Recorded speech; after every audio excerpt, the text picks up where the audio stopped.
Well, back with you. This is Brad, part 2 of our flight from Portland to Salt Lake City. Now, if you remember, I had been given a runway of 34 right, and the center has informed me to expect runway 16 left, only because there has been a dramatic enough wind shift so that we are now going to be landing to the south. So we are going to be using the same SID, but we're going to be interested in boot, hinky, and iron as opposed to these others that we had programmed in before. The other thing I'm interested in is the chart now for runway 16 left. The localizer is still 1095, and I'm going to dial in an altitude of 6,000, which is our initial approach fix,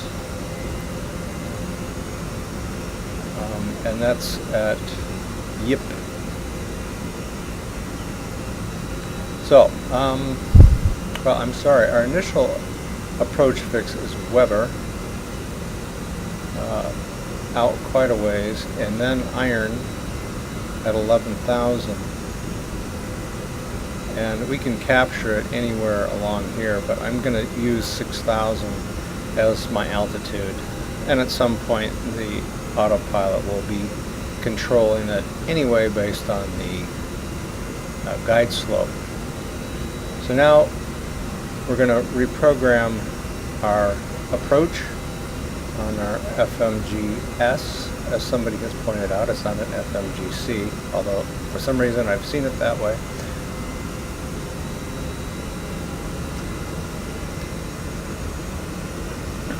So I'll be interested to see what happens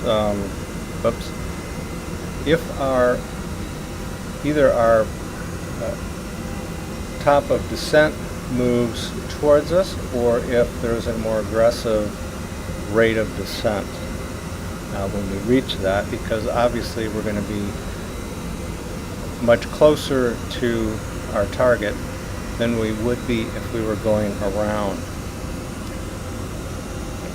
So I'll click on my flight plan, which is up, click on my destination airport, and you can see that what's already programmed in.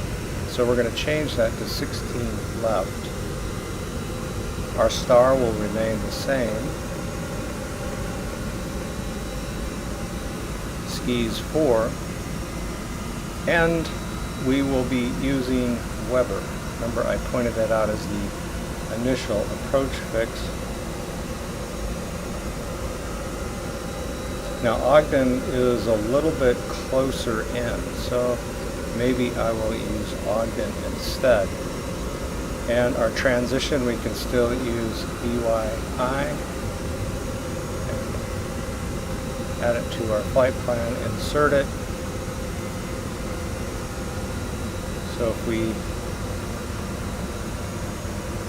So now you see we've got boot and hinky. Go back to our star. So here's boot and hinky, and they split here at skis. So just make sure there are no discontinuities. Looks good.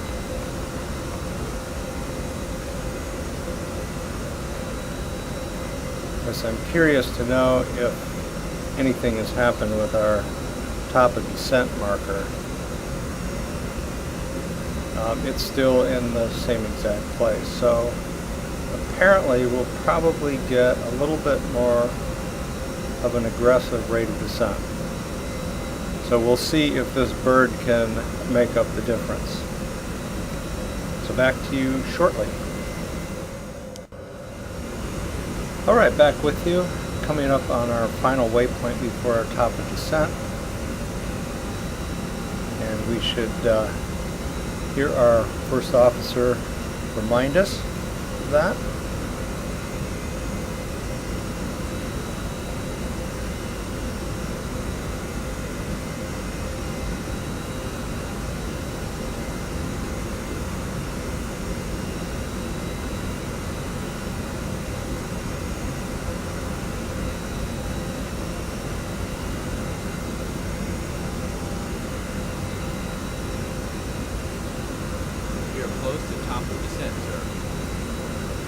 So one thing I have done is I'm using real weather, downloaded it,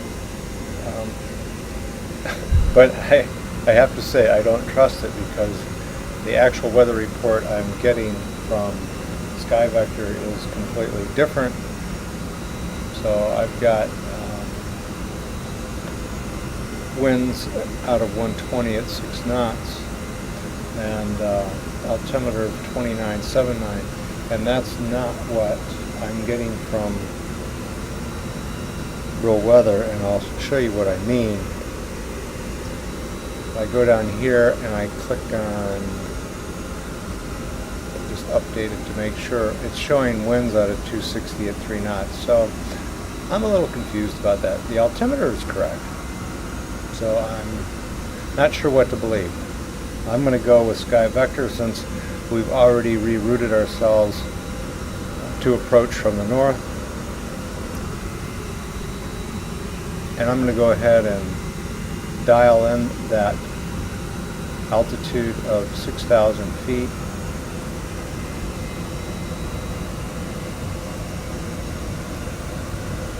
So that when we reach our top descent, I'll be all set. The other thing that will be interesting to watch is how accurate my real weather connector is, and the fact that I'm downloading weather from the interwebs.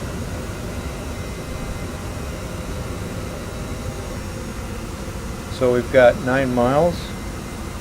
Let's take a look out the window. This is what passengers in first class are seeing.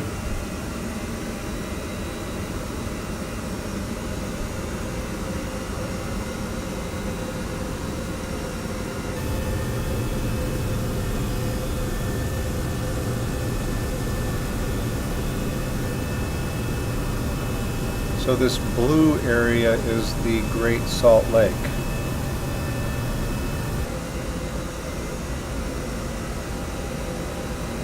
So we're just 5 miles from our top descent, so I'm going to want to press this button, and you want to get the pointy finger and not the fist. See the difference if I hover over that knob? And we'll see the throttles come back. And you can do it anytime you want. I'm going to go ahead and do it now. So now our FMA is showing throttles to idle. You can see our throttles coming back, our power coming back, and finally our vertical speed indicator dropping. We're going to be watching this to make sure that we maintain our speed and not get too fast and need to use some drag. And we should have everybody sit down.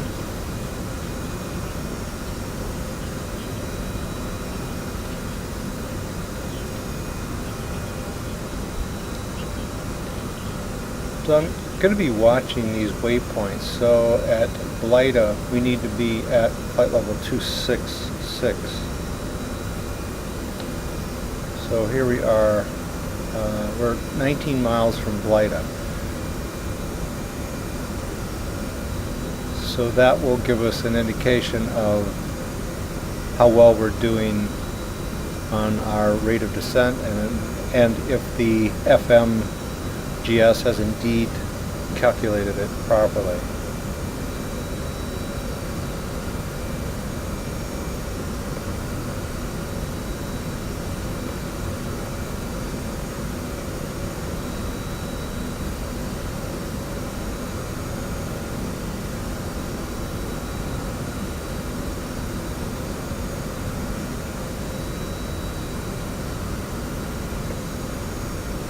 Now our SID is showing flight level 180, so we're going to be considerably higher than that. So again, it will be interesting to see how this JAR FMGS handles that new route.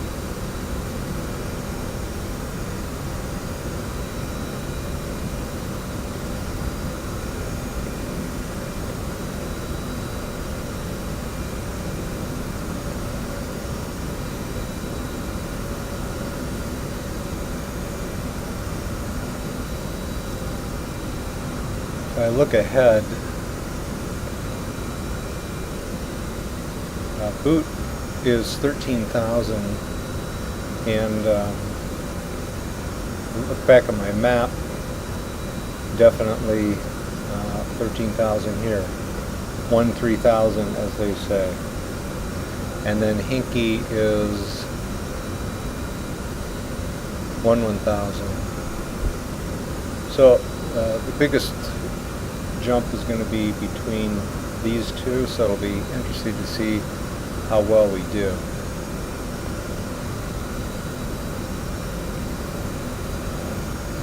Of course, I could dial in an altitude if I was a little unsure.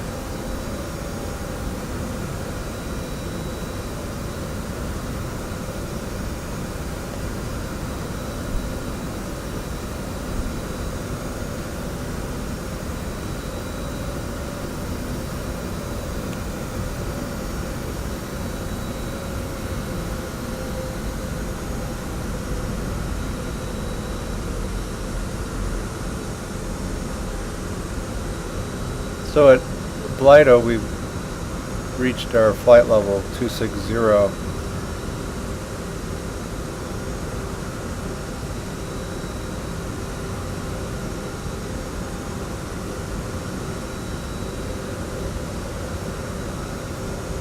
So back with you in just a minute. A couple things to note. First of all, on our speed, we've got a little bit fast. We are not being asked for more drag, but I might just add some spoilers. Our arrow is flashing, but I also wanted you to see this.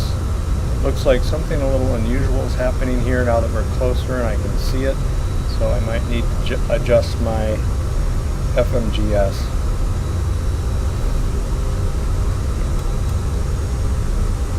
And that was 79, I believe. Oops.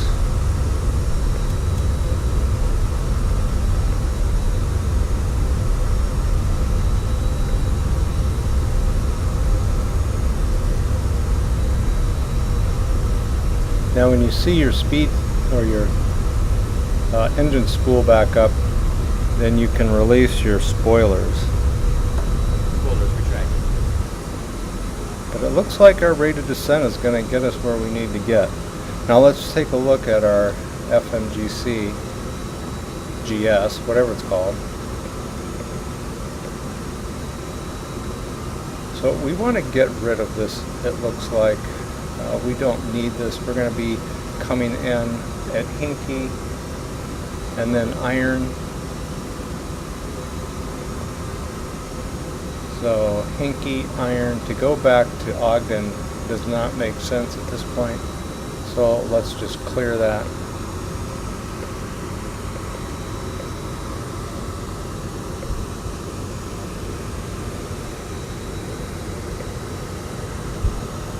And we have a discontinuity.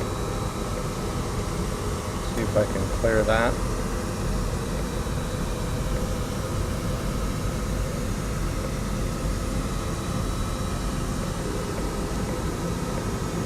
So I think we're okay on the FMGC. Dial in a little closer.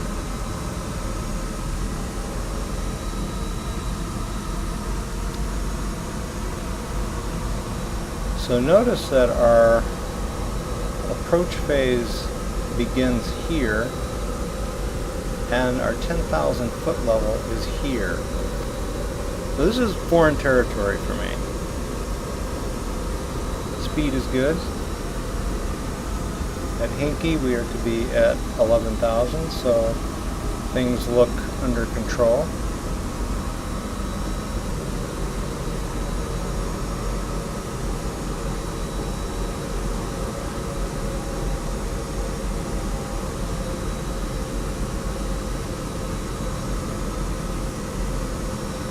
This is all a little unusual because of the altitude of the airport itself at around 4,200 feet.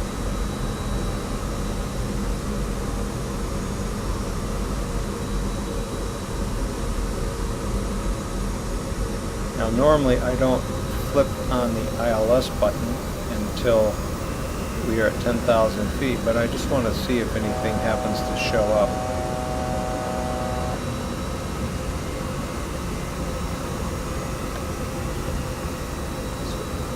Check our radio 109.5, so that's good, and we can get our approach phase teed up here, and there we are. Approach phase activated. And we can put this in.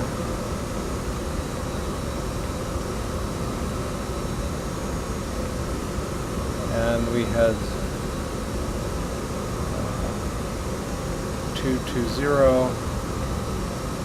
at 06.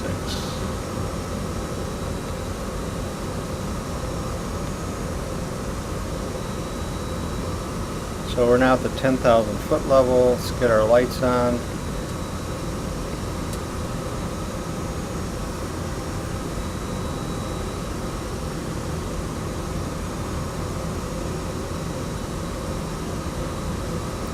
So I'm looking to get our speed down. I'm surprised that we haven't seen that.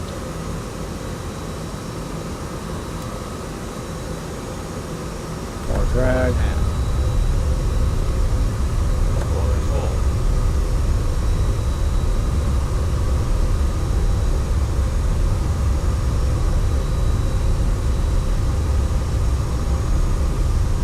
Yeah, our speed bug has obviously dropped to 250.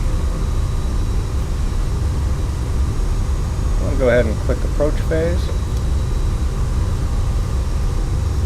And our localizer is captured and our guide slope is captured. Still coming in pretty hot. Speed brakes are deployed. We only have 12 miles from the end of the runway.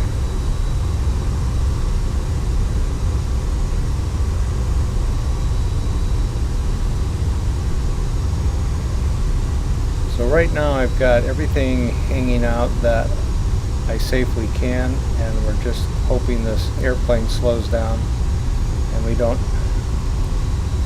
have any incident on landing. Autopilot 2, cross-check. 2,500.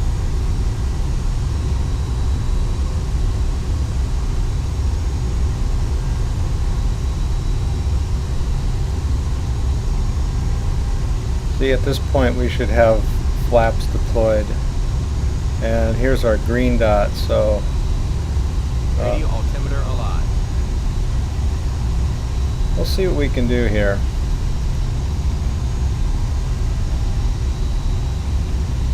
Just 7 miles out here.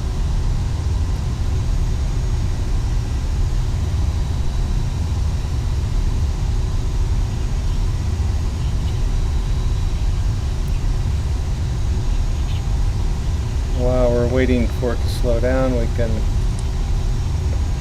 put on our brake fan and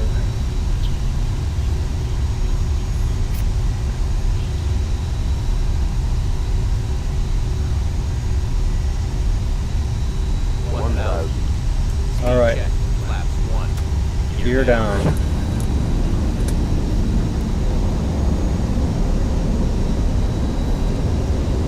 Nose wheel light on. Runway light on.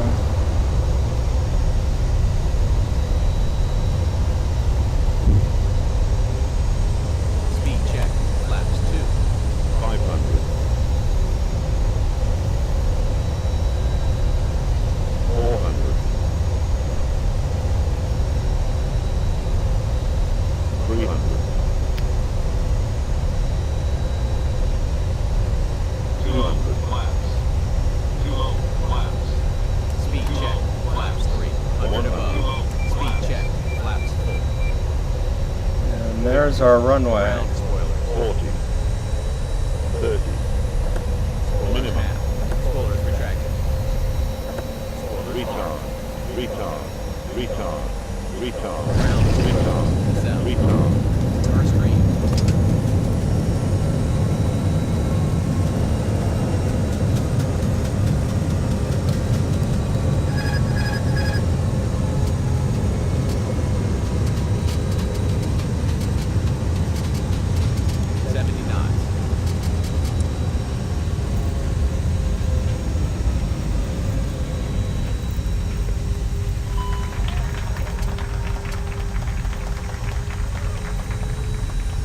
So that was a little tense.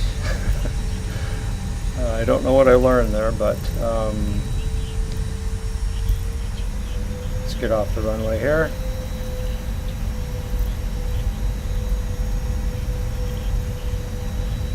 And while we do so, we can clean up the airplane.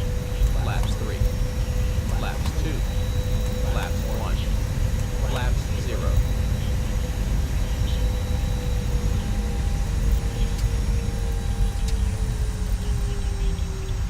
And we'd wait here for air traffic control.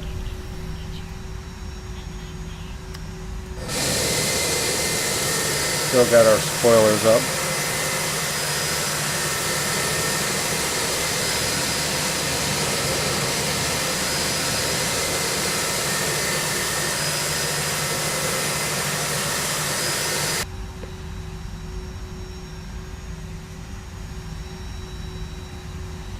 And I'm not sure what the terminal situation is here. Here would be nice to have some ground control.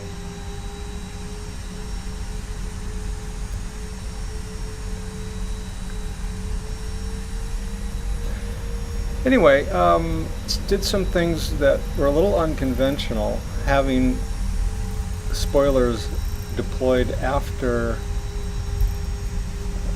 the second notch of flaps, which is a little unorthodox. So we'll have to review that later, see what other options we might have had. But it probably would have helped to control the speed manually and control the altitude manually. So we'll just park it here for now. If you have any questions, any comments, please let me know. Thanks.